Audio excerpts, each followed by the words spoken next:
Number 3, they fail to consider inflation factor and taxation. दोस्तों, अगर मैं आपसे एक बात कहूं कि आपके जेब में जो 100 रुपये पड़ा है ना, उसकी वैल्यू आने वाले साल में 92 रुपीज़ होने वाली है। जी हाँ, that's the impact of inflation. अगर आप उस 100 रुपये को सही तरीके से इन्वेस्ट नहीं करोगे तो उसकी वैल्यू डिफ्लेट हो जाएगी। सो उस वैल्यू को डिफ्लेट होने से अगर आपको बचाना है तो आपको उसको इन्वेस्ट करना पड़ेगा। तो चलिए, आपको अगर इतना पता चल गया है तो ऑब्वियसली अगर आप अपने पेरेंट्स के एडवाइस पे बैंक एफडी में इन्वेस्ट करते हो, लेट्स एज्यूम आपने 1 लाख रुपीज़ अपने पेरेंट्स के एडवाइस पे 1 साल के लिए बैंक एफडी में इन्वेस्ट कर दी और आपने कमाया 6%। सो अभी आपको बहुत खुशी होगी कि आपने 6,000 रुपये कमा लिया अपने 1 लाख रुपए के एफडी पे। अगले साल आपको 1,06,000 रुपये मिलेगा। Isn't it? आपको ये लग रहा है ना? I am so sorry, this is not true. क्योंकि आपने यहाँ पर इन्फ्लेशन के फैक्टर को कंसिडर नहीं किया है और अपने टैक्सेशन को भी कंसिडर नहीं किया है। अगर आप बाय चांस 30% के टैक्स ब्रैकेट में हो और अगर आपको इन्फ्लेशन को न्यूट्रलाइज करना है, मैं यहाँ पे कंसिडर कर रहा हूँ, अगर 7.6% की इन्फ्लेशन रेट है तो आपको अपने इन्वेस्टमेंट के वैल्यू को न्यूट्रलाइज करने के लिए, मतलब इन्फ्लेशन से वो डिफ्लेट भी नहीं हो और टैक्सेशन उसको खाए भी नहीं, तो आपको कम से कम 10.9% पर एनम कमाना पड़ेगा। तब जाके आप अपने रिटर्न्स को न्यूट्रलाइज कर सकते हो इन कंपैरिजन टू इन्फ्लेशन। अगर आप चाहते हो कि मैं इस थ्योरी पर इन्फ्लेशन, टैक्सेशन को हम कैसे बीट करें, इस पर अगर एक वीडियो बनाऊं तो प्लीज़ मुझे कमेंट पे डेफिनेटली बताइएगा। तो ये जब हम प्लान करते हैं दोस्तों, या प्लान नहीं करते हैं, हमारे पेरेंट्स के कहने पे हम ब्लाइंडली बैंक एफडी में इन्वेस्ट जब कर देते हैं तो हमारा घाटा होता है, हमारा कोई फ़ायदा होता नहीं है। तो ये चीज़ जानना ज़रूरी है, क्योंकि पेरेंट्स ये सारी चीज़ों को लेकर अपडेटेड नहीं होते, उन्हें टैक्सेशन का रूल्स ज़्यादा से ज़्यादा नॉर्मली पता नहीं होता है, इन्फ्लेशन तो वो कंसिडर ही नहीं करते प्लानिंग में। तो इस वजह से आप बेसिकली कोई रिटर्न कमा नहीं रहे हो, आप रिटर्न बहुत मिनिस्क्यूल रिटर्न बेसिकली कमा रहे हो। Reason number 4, fixation on buying a house. हर एक इंडियन का एक सपना होता है कि मेरा खुद का घर हो, और पेरेंट्स से बढ़कर और कौन है जो आपको पुश करे उस ड्रीम को रियलाइज करने में।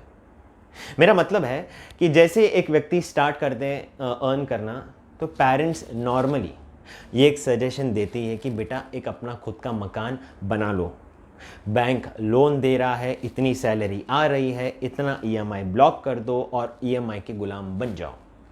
यही हो रहा है। तो यहाँ पर देखिए दोस्तों, प्रॉब्लम कहाँ पे था मैं बता रहा हूँ।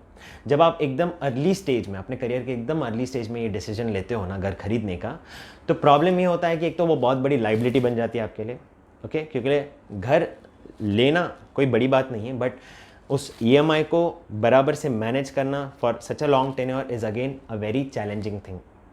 दूसरी चीज़ यहाँ पर जो गौर फरमाने वाली ये है कि आप प्रोबेबली अगर कहीं लोकेशन शिफ्ट करते हैं, कहीं अब्रॉड भी जाते हैं, तो अगेन वो प्रॉपर्टी का फिर क्या होगा?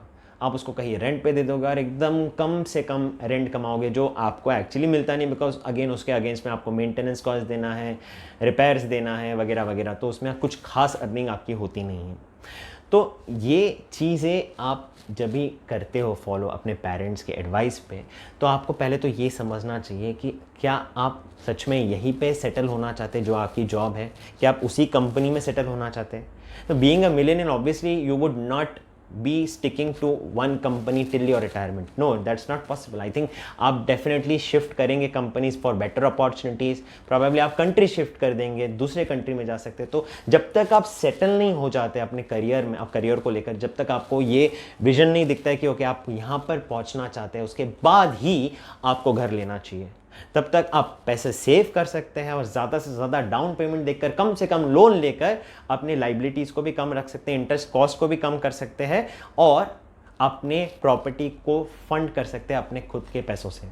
Reason number 5, fear of equities. आपके साथ ऐसा हुआ होगा, अक्सर ऐसा होता है काफ़ी बच्चों के साथ, कि जब वो इक्विटी में इन्वेस्ट करने को जाते हैं तो पहली चीज़ जो पेरेंट्स कहते हैं उनको, बेटा बाज़ार शेयर बाज़ार के मोह माया में मत जाना, इसमें पैसे कोई कमाता नहीं है, इसमें सिर्फ पैसे लोग गंवाते हैं।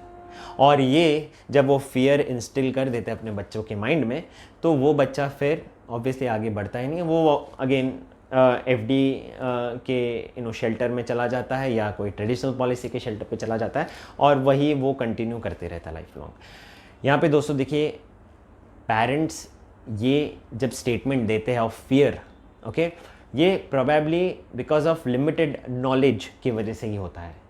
देखिए, आज अगर आपको इक्विटी में इन्वेस्ट करना है तो you have professional fund managers, where you can actually outsource your fund management, equity investment fund management to a professional fund manager through mutual funds.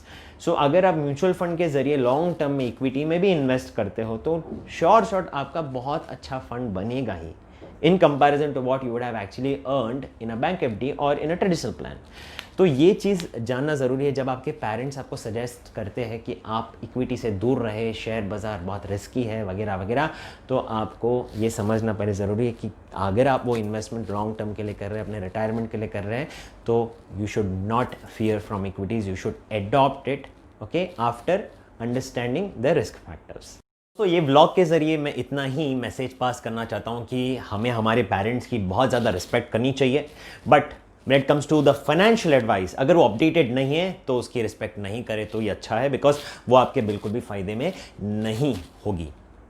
उम्मीद करता हूँ आज जो मैंने ये आपको व्लॉग शेयर किया आपको पसंद आया। अगर पसंद आया तो लाइक बटन हिट करना ना भूलें, उससे मुझे बहुत ज़्यादा मोटिवेशन मिलता है और बेहतर वीडियोस बनाने के लिए। और अगर आप मेरे चैनल में पहली बार आए हो और अगर आपने अभी तक चैनल को सब्सक्राइब नहीं किया तो प्लीज़ कर लीजिए, बिकॉज यहाँ पर हम मनी एडवाइस पे बात करते हैं। आपको आपकी फाइनेंशियल प्लानिंग में जीत हासिल कराने के लिए हम बहुत ही ज़बरदस्त वीडियोज़ बनाते हैं। सो शेयर करना ना भूलें दोस्तों। आज के लिए इतना ही, बहुत बहुत धन्यवाद। This is Dheeraj signing out from Hegde investment academy. जय हिंद।